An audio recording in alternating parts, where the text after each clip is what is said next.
Como que um grupo de espanhóis chegou ali e conseguiu dominar uma população tão grande? Olá, culturonautas! Eu tô aqui hoje para a gente dar continuidade então para os nossos estudos sobre arte na Idade Antiga.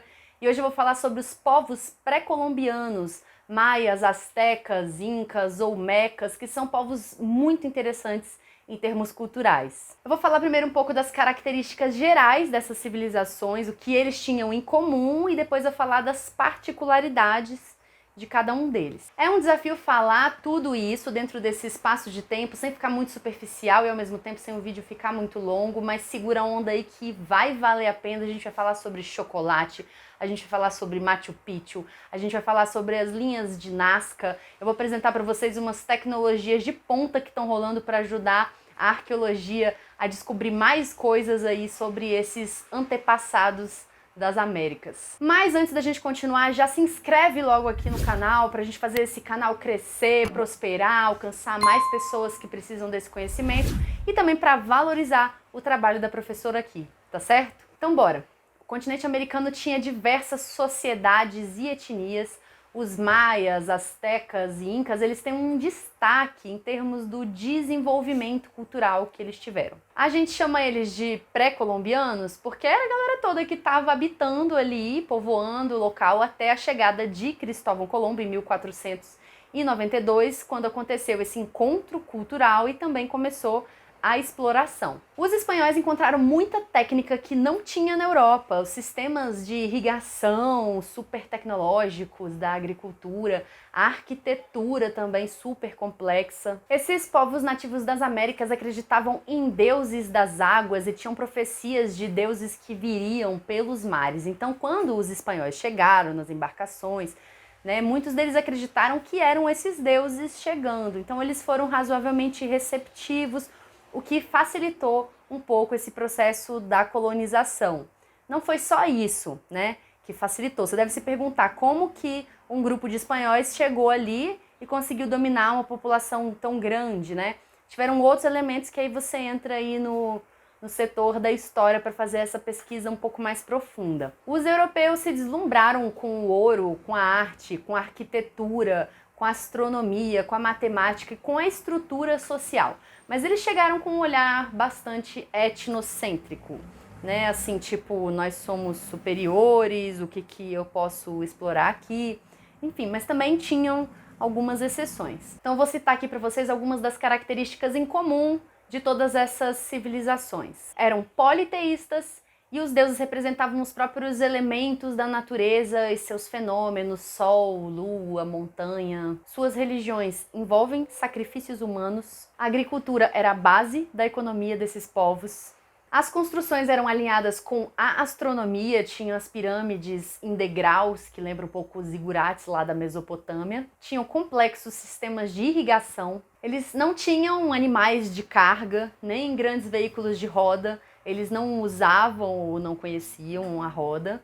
Não tinham grandes animais domésticos, mas eles criavam pequenos animais para comer, inclusive cachorro. Artisticamente, eles se utilizavam de muita geometrização para compor as imagens. As pinturas e gravuras tendem a ser um aglomerado de muitas informações e muitas delas eram originalmente pintadas. Tem a arte plumária, as penas são associadas aos poderes divinos, elas são mágicas, assim como as pedras, os metais preciosos. As plumas são símbolos de fertilidade e abundância, utilizada em roupas, decoração, armas, estandartes de guerra. Utilizam o ouro e a prata, mas para eles esses metais não são preciosos no sentido monetário, mas são associados a atributos divinos.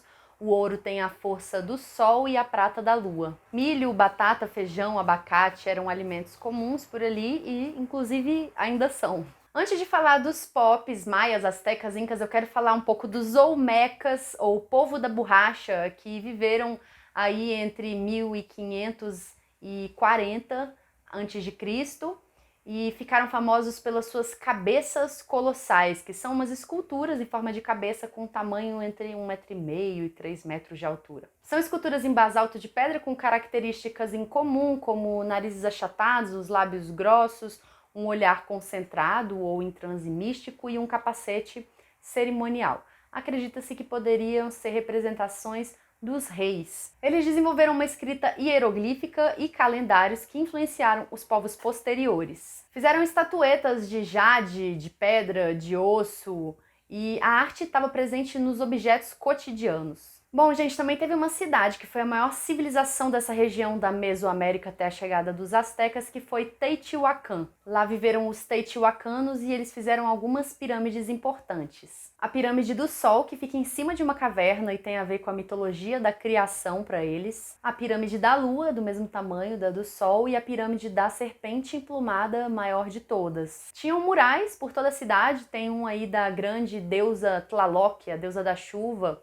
abençoando, né, a agricultura com a abundância de chuva. Tem a máscara de Teotihuacan, que é uma máscara mortuária utilizada em rituais fúnebres de pessoas importantes e que cobria o rosto do morto.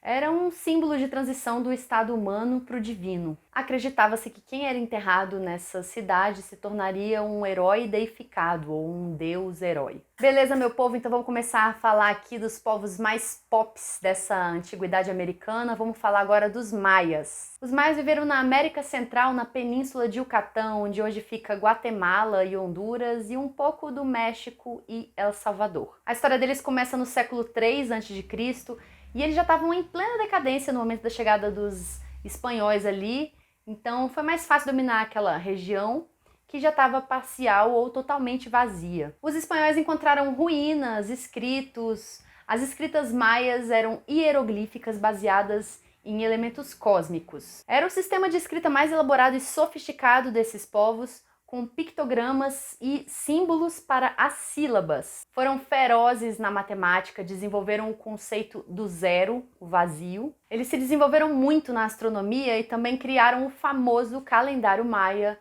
também conhecido como calendário da paz. Tinham dois calendários, um solar com 19 meses e um lunar, ritual, com 13 meses e um dia fora do tempo. Quando os dois calendários coincidiam, era o final de um ciclo e início de outro. Sabe aquele bafafá que rolou em 2012 de pessoas acreditando que seria o fim do mundo? Pois é, tem pessoas que interpretaram, né, o calendário maia entendendo que esse final desse ciclo seria o fim do mundo, mas o final de um ciclo indica o início de um outro ciclo. Mas assim, sinceramente também eu não sei se a gente sobrevive a mais um ciclo desse inteiro sem acabar o mundo não, sabe? Assim, eu rezo para que sim, mas a gente tem que parar de destruir tudo meio urgente, né? Mas para além desse papo esotérico e catastrófico, o calendário deles também previa eclipses solares e era útil para a agricultura. Os maias se estruturavam em cidades e estados, tinham sua administração própria, governada por chefes guerreiros e administradores, diferente dos incas, né, e dos astecas, que tinham um único governo centralizado. Era comum ter uns lintéis de pedra esculpidos em cima das portas. Nesse exemplo aqui foi esculpido um ritual de sangria sobre um livro aberto. Essa corda com espinhos que atravessa a língua do indivíduo representa o auto-sacrifício. Está relacionado com a história da criação maia, onde os deuses deixam seu sangue criar os humanos. Esses glifos marcam a data do ritual e essas imagens eram originalmente pintadas. Foram encontrados vasos de cerâmica coloridos nas sepulturas dos membros da elite. Esses vasos contêm cenas históricas e mitológicas. Também tinham estatuetas em terracota, eles trabalhavam em talha em madeira, pedra, ossos e vários outros materiais. A imagem das pinturas tinha poder, em alguns momentos eles quebravam esses objetos pintados e ofereciam aos deuses em rituais. A arquitetura era sofisticada, monumental e normalmente tinha um aglomerado de edifícios em torno de uma praça central, em lugares elevados para evitar a inundação. Tinham templos, palácios, quadras de bola e tinham passarelas de pedras suspensas que conectavam as áreas residenciais com o centro. As cidades mais importantes foram Copán, Palenque, Tikal e Chichén Itzá. Eu vou falar um pouquinho, assim, mostrar alguns monumentos de cada uma delas só para ilustrar, porque de uma forma geral as estruturas delas são bem parecidas. Um monumento interessante em Copán, Honduras, é a escada hieroglífica. Ela tem 64 degraus com glifos gravados que contam a história da família real. Também tem o altar do reinado de Yaxpac, do ano 776, que retrata 16 líderes dessa dinastia. Lá em Palenque tem o Palácio de Palenque, com uma torre e um observatório. Tem o Templo das Inscrições no topo de uma pirâmide, cheio de glifos lá dentro, contando a história de lá. Essa pirâmide tem uma passagem secreta que dá lá na tumba do rei Pacal, e lá tem uma máscara famosa que foi feita para colocar sobre o rosto do rei Pacal depois de falecido. É uma escultura de pedra jade, e tem também uma outra escultura da cabeça dele que tem um cabelo que parece palha de milho. Palenque tem 3 deuses padroeiros, é uma tríade que foi homenageada pelo filho de Pacal com 3 templos. O Templo da Cruz, ofertado a uma divindade aquática, o Templo da Cruz Folheada, dedicado ao bebê relâmpago, e o Templo do Sol, ofertado ao Deus Sol. Lá em Tikal tem uma estela esculpida nas 4 faces com a história de Tikal. Lá tem muitas estelas e elas são nomeadas pelos números, e essa é a estela 31. Chichén Itzá é uma cidade do nordeste de Yucatán, e lá tem a pirâmide de Kukulcán, provavelmente o último templo da civilização maia, que cultuava o deus Kukulcán, a serpente emplumada. Ela tem 30 metros de altura e 52 painéis, que equivalem à quantidade de semanas do ano, e ela é considerada a pirâmide maia mais bonita na região do México. Dentro da pirâmide encontraram uma subestrutura de uma pirâmide menor. Lá embaixo encontraram uma estátua de um chacmol, que é um tipo específico de estátua de pedra, que tem essa postura reclinada, com a cabeça erguida, virada para um dos lados, e uma bandeja sobre a barriga. Essa pirâmide ainda tem a história de que ela produz um eco especial que lembra um canto de um pássaro ali da região. A acústica dela foi pensada para a voz do sacerdote lá de cima alcançar a todos, e ela foi construída em cima de um poço de água. Outra coisa muito comum para esses povos era a quadra de bola. Geralmente essa quadra ficava no centro da cidade e era um jogo tão popular quanto o jogo de futebol para a gente hoje ou mais. Foi praticado por mais de 3.000 anos e tinha um aspecto ritual, como uma luta entre o bem e o mal. Era praticado entre 2 plataformas numa quadra com formato de I maiúsculo. As bolas eram de borracha e eles tinham que levar a bola até a zona final ali do lado do adversário. Tem teorias de que os perdedores desses jogos seriam sacrificados, mas existem pesquisadores que discordam dessa versão. Tem cenas desses jogos presentes em pinturas murais. Eles também tinham danças e expressões teatrais sempre relacionadas aos seus ritos e deuses. Pois é, gente, aí eu falei que eu ia contar um babado sobre uma tecnologia que inventaram que deu um suporte incrível para a arqueologia, né? Pois é, então tudo isso que eu te contei até agora tem a ver com o que foi descoberto até hoje, mas através dessa tecnologia chamada LiDAR, que mapeia os relevos de pedra por baixo das florestas, já se descobriu que a civilização maia é 10 vezes maior do que se pensava. Com esse recurso, eles descobriram mais de 60.000 construções nas florestas da Guatemala. Essa tecnologia utiliza pulsos de laser e funciona como uma tomografia feita de forma aérea. Essas descobertas mudam a história, mas essas pesquisas levam bastante tempo, décadas, para se concluírem. Os pesquisadores vão visitando esses sítios arqueológicos, começam as escavações, que às vezes levam 10, 15 anos até eles irem encontrando as coisas significativas. Tem um documentário do National Geographic que mostra isso, chamado Maias. Beleza, meu povo, então vamos falar agora dos astecas. Conta a história que a cidade escolhida para ser Tenochtitlán, né, a capital, foi escolhida a partir de uma profecia que narra a história de uma águia comendo uma cobra em cima de um cacto. Aí então alguém teria visto essa cena acontecendo ali naquele local, né, e a cidade foi construída ali.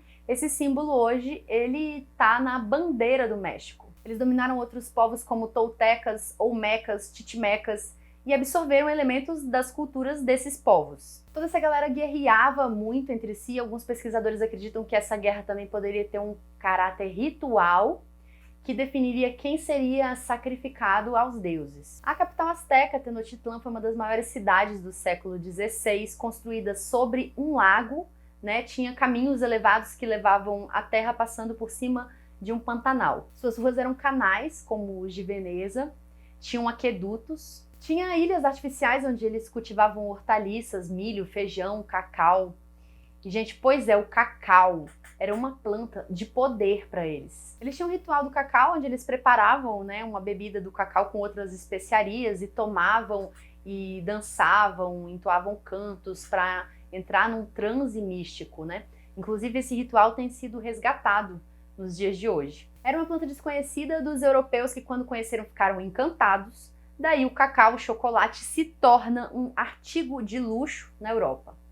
O cacau, a semente, era uma moeda de troca asteca. A principal deidade asteca era Quetzalcoatl, que é a serpente emplumada, também presente na cultura olmeca e maia. Tinha um templo maior dedicado a Tlaloc, deus da agricultura e da chuva, e de frente para ele tinha um templo redondo menor dedicado a Quetzalcoatl, a tal da serpente. Também tinha um templo dedicado a Huitzilopochtli, deus da guerra e do sol. Eles tinham muitos deuses, mais de 200, e eles tinham um calendário solar baseado no ciclo de 52 anos. A mais famosa escultura asteca é a Pedra do Sol, ou Pedra Calendário, que é um monólito esculpido que tem 3,38 metros, de diâmetro e pesa 22 toneladas. Essa imagem está na nota mexicana de um peso e ela teria sido originalmente pintada. Tem 8 círculos concêntricos e cada imagem, cada glifo tem um significado. Essa imagem central com a língua para fora traz aquela coisa do sacrifício de si mesmo que já era presente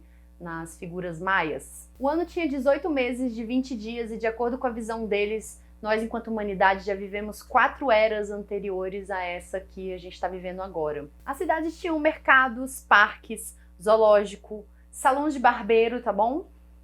Os nobres usavam roupas de plumas coloridas com bordados e eram carregados em liteiras pelos ombros dos criados. Os soldados usavam armaduras de algodão e capacetes com formas de animais ferozes. Trazendo um pouco da mitologia asteca, a deusa da terra Coatlicue era mãe de todos os deuses.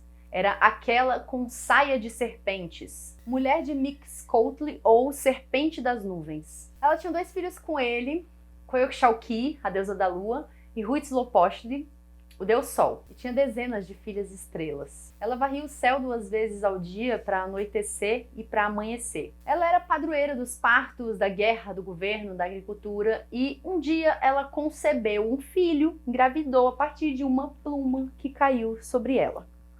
A deusa da lua ficou furiosa com essa informação e queria matar a mãe, que estava gestando o sol, que nasceu inesperadamente já adulto e decapitou a irmã e jogou ela de um lugar e, enfim, ela caiu lá toda desmembrada. Essa imagem de Coyolxauhqui desmembrada era um símbolo para eles. Inclusive, em 1978, trabalhadores da indústria elétrica encontraram um monólito de 3,38 metros com essa imagem, dessa deusa desmembrada, decapitada. A deusa mãe, Coatlicue, também tem uma escultura com uma história muito curiosa. Uma escultura de basalto, de 2,5 metros de altura, foi encontrada em 1500 e foi enterrada pelos espanhóis, que consideraram um símbolo pagão. Daí ela foi encontrada de novo em 1759, depois de um tempo foi enterrada de novo. Aí desenterraram em 1803, fizeram um molde e enterraram de novo. 20 anos depois desenterraram de novo, e aí ela ficou no pátio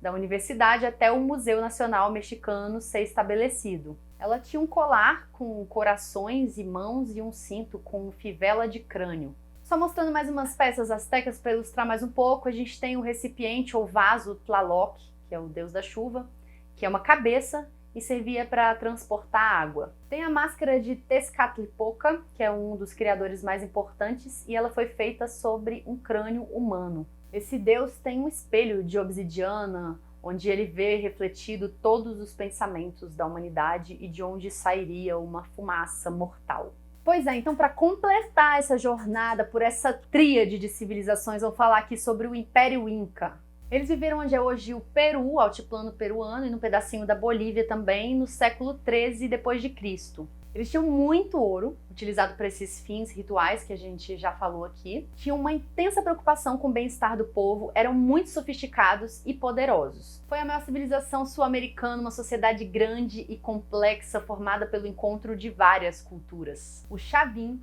os Tiwanaku, Huari e Chimu. Era provavelmente o país mais bem governado naquele século conturbado. O idioma que eles falavam era o Quechua. O governante era um deus vivo, Deus Sol, senhor de poder absoluto num raio de 4.000 quilômetros, abrangendo a Cordilheira dos Andes, sul da Colômbia e centro do Chile. Eles tinham um sistema de mensageiros que conectava Cusco, a capital ali, com o restante do império. Os principais deuses eram Inti, o deus Sol, Mama Cocha, a deusa de todas as águas, e Viracocha, a divindade criadora. Como os outros povos, eles tinham uma profunda relação com a natureza, com a mãe natureza, a quem eles se referiam como Pachamama, e dedicavam oferendas e rituais. Eles também faziam mumificações. Tinham templos cobertos com folhas de ouro em reverência ao Deus Sol. Tinham uma agricultura cheia de tecnologias com plantas nos terraços da montanha com canais de irrigação elaborados. Criavam lhamas e porquinhos da Índia que eles comiam e comem ainda, um prato tradicional da região ali. Tinham uma sofisticada linguagem matemática e eles desenvolveram um sistema estatístico contábil conhecido como quipu, que era esse negócio com essas cordinhas com cores diferentes, com nós em locais específicos, que também servia como um sistema de escrita. Cada tipo de nó em um local tinha um significado. Beleza, então uma das principais obras arquitetônicas deles foi o templo Coricancha, né, dedicado ao Deus Sol Inti, a Casa Dourada. E depois foi transformado num templo sagrado cristão, a igreja de São Domingos. As paredes eram originalmente cobertas com ouro, refletindo o sol com brilho ofuscante. Tinha um jardim especial com miniaturas de ouro e prata que contavam a história do lugar, como a lhama dourada, o sabugo de milho, que era considerado um alimento nobre, ou miniaturas de figuras humanas. Boa parte disso foi levado pelos espanhóis e derretido, e, enfim, transformado em outras coisas, comercializado lá pela Europa. Também tem uma fortaleza cerimonial inca, que hoje está em ruínas, mas ainda assim é incrível, que é o Sacsayhuamán, ou Falcão Satisfeito. É feito com pedras enormes de toneladas que se encaixam como um quebra-cabeça. A forma como essas pedras foram cortadas ainda é um mistério. Fica a 2 quilômetros de Cusco e é a maior obra arquitetônica inca. E tem a cidade de Machu Picchu, que é a mais famosa hoje, porque, cara, mesmo estando a 80 quilômetros de Cusco, ela não foi encontrada pelos espanhóis. Ela só foi descoberta em 1911. Essa cidade foi construída por volta do ano de 1450, em cima de uma montanha no alto da Cordilheira dos Andes, a mais de 2 quilômetros de altura. São cerca de 200 edifícios ao redor de uma praça e tem essas construções dessas muralhas contínuas com essas pedras que se encaixam, né, como quebra-cabeças, e as construções feitas com essa perspectiva astronômica, com uma vista panorâmica, enfim, são coisas bem intrigantes. Tem sistemas sofisticados de canalização da água da chuva para irrigação dos campos. Lá tem um observatório astronômico conhecido como Intihuatana, usado para medir o tempo, estabelecer as estações do ano, definir solstícios e equinócios e determinar, saber também os momentos de semeadura e colheita. Também teria sido um altar de adoração ao Sol, à Lua, a Vênus e às estrelas. Tem uma pedra poste do Sol, que é uma espécie de relógio solar. Esse tipo de pedra, né, de relógio solar era comum em todo o Império Inca, mas os outros foram destruídos, né, pelos espanhóis por considerarem que era alguma expressão do paganismo. Como Machu Picchu não foi encontrado na época, esse aí ficou preservado. Machu Picchu é considerado uma das 7 maravilhas do mundo. Gente, para esse pessoal inca, a arte têxtil era mais valiosa do que ouro. Tinha umas mulheres que eram escolhidas para tecer e que viviam fazendo isso num lugar que era uma espécie de um convento. Esses têxteis viravam túnicas ou mantos ou ainda eram queimados, né, em sacrifício, em oferenda a Inti. Tem desenhos geométricos, as cores e as formas têm significados específicos. Outro objeto comum são os copos quero, que normalmente eram feitos de madeira, mas também tinha de cerâmica, de pedra, só que o do rei era de ouro e o da rainha, da esposa do rei, era de prata. E tinha padrões, né, formas geométricas, desenhos assim simplificados, mas depois da colonização eles passaram também a adotar imagens figurativas. Mas, gente, não posso terminar esse vídeo sem falar dos geoglifos de Nazca. que são grandes figuras feitas no chão, no morro, em espaços planos, que só conseguem ser vistas de forma inteira a partir do alto, de uma montanha ou sobrevoando. Acredita-se que poderia ser oferendas aos deuses ou alguma forma de se comunicar com eles, pedindo mais chuva para fertilizar o solo. O macaco é uma das mais emblemáticas que tem, 83 metros de largura por 70. Para eles, o macaco é um símbolo de fertilidade e esse rabo em espiral pode representar o ciclo da vida. Um outro muito, muito lindo é esse beija-flor. Gente, sou apaixonada por esse beija-flor. E também tem, gente, as linhas de Nazca, que são literalmente linhas, que tem quilômetros de comprimento. E aí você me pergunta, e achem os outros povos da América toda aqui? Gente, a gente vai ter vídeo para tudo isso. Vai acompanhando. Tem geoglifos que foram descobertos recentemente na Amazônia. Tem povos muito antigos que habitaram aqui. A teoria do Estreito de Bering, que narra que a América foi ocupada do norte para o sul, já caiu por terra desde que foram descobertos vestígios do homem pré-histórico habitando ali a região do Piauí, da Serra da Capivara, há mais de 15 mil anos. Tem registros muito antigos da cerâmica marajoara. Recentemente foram encontradas pinturas rupestres na Amazônia com imagens de animais da Era do Gelo, em cavernas com grandes paredões rochosos de até 12.600 anos. Também foram descobertas no final de 2020 ilhas artificiais na Amazônia com complexidade comparada à das pirâmides. Vamos falar sobre tudo isso e vamos ter vídeo sobre a arte das diversas etnias indígenas aqui do Brasil. Quer acompanhar? Então se inscreve, ativa o sininho para saber da notificação dos próximos vídeos e compartilha com geral. Sério, gente, vocês fortalecem o canal fazendo essas coisas, tá bom? Clicou? Então beleza, beijo, até mais!